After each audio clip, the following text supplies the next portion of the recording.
Question दिया गया है समीकरण 3√3x² प्लस 10x प्लस √3 बराबर 0 का विवेचक बराबर है। यानी कि विवेचक बताना है कि कैसे होगा। दिखने में तो क्वेश्चन बहुत आसान लग रहा है, लेकिन बना के चेक कीजिएगा तब पता चलेगा कि क्वेश्चन में क्या पावर है। ठीक है, तो इसको कैसे हम बनाएंगे, चलिए शुरू करते हैं। सबसे पहले हम जो बहुपद क्वेश्चन में दिया उसको बहुपद को हम लिख लेते हैं। यानी कि 2 नंबर वाला क्वेश्चन जो रहेगा, 2 नंबर में अगर इस तरह क्वेश्चन दिया रहेगा तो हम इस तरह से सॉल्व करेंगे। ऑब्जेक्टिव में रहेगा तब कैसे सॉल्व करेंगे ये भी तरीका हम आपको बताएंगे, तो वीडियो को पूरा जरूर देखें। तो सबसे पहले हम क्या किए, जो बहुपद समीकरण द्विघात समीकरण दिया था, द्विघात बहुपद दिया था, उसको हम लिख लिए।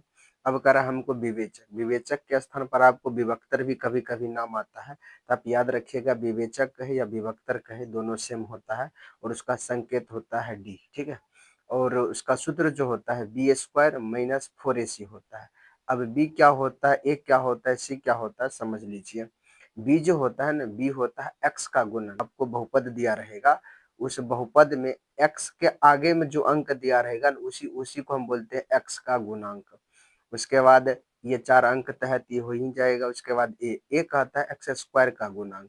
देखिए x² के आगे में ये 3√3 है, ये पूरा जो है इसका ही मान है, ए का मान है। और सी होता है अचर पद, जिसमें x यानी ए से लेकर जेड तक कोई भी चर नहीं लगा हुआ हो जाता है अचर। ये √3 ही अचर हो गया। तो सूत्र भी जान गए और इसका किस तरह से मान होता है वो भी जान गए। अब इस पे मान बैठाते हैं। सूत्र ये आपका हो गया विवेचक का b² माइनस 4ac। इसको बढ़िया से याद कर लीजिए। इस तरह का क्वेश्चन बार बार आता है, एक यानी ऑब्जेक्टिव में और 2 नंबर वाले क्वेश्चन में खास करके आता है, इसलिए इस क्वेश्चन को आपको बढ़िया से समझना होगा। यहाँ सूत्र में जो है पहले पहले b² है, तो b यहाँ पर दिया गया है 10। b अभी हम आपको जस्ट बताए हैं।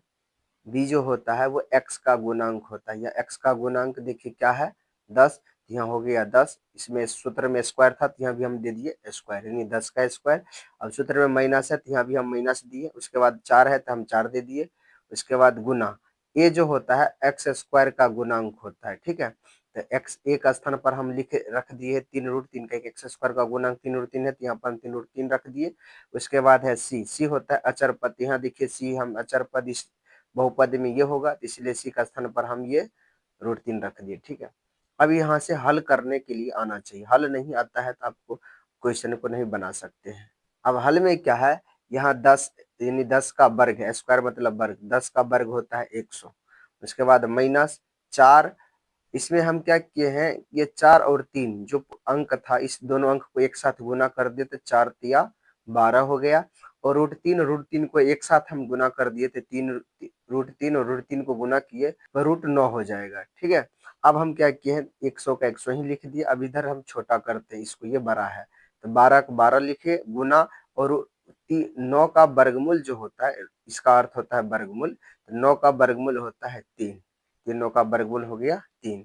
अब ये दोनों आपस में गुना होता है कि यहाँ गुना का गुना होता है, कोई चिन्ह नहीं रहता है तो गुना ही माना जाता है। तो दोनों आपस में क्या हो जाएगा, गुना। ये गुना होके हो गया 12 तिया 36, 100 घटाओ ये 12 तिया 36। अब 100 में 36 को घटा दीजिए, बस जो आएगा वही इसका आंसर। 100 में 36 घटाएगा तो 64, ये इसका राइट आंसर 64 हो जाएगा।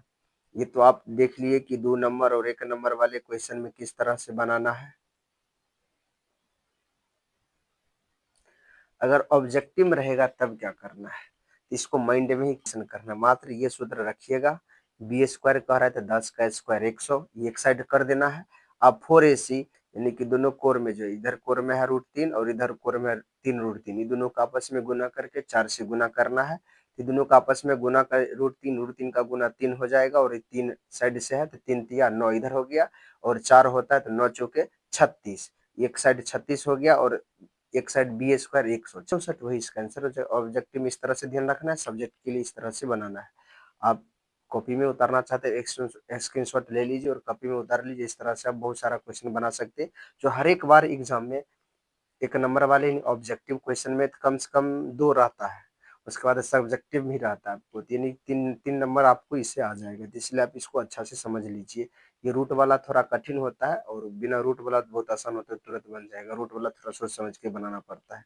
तो ये वीडियो कैसा लगा? अच्छा लगा है तो वीडियो को लाइक कर दे, शेयर कर दे, कमेंट कर दे, और हमारे चैनल पर नए हैं, चैनल को सब्सक्राइब नहीं किए हैं, तो प्लीज़ आप चैनल को सब्सक्राइब कर लीजिए।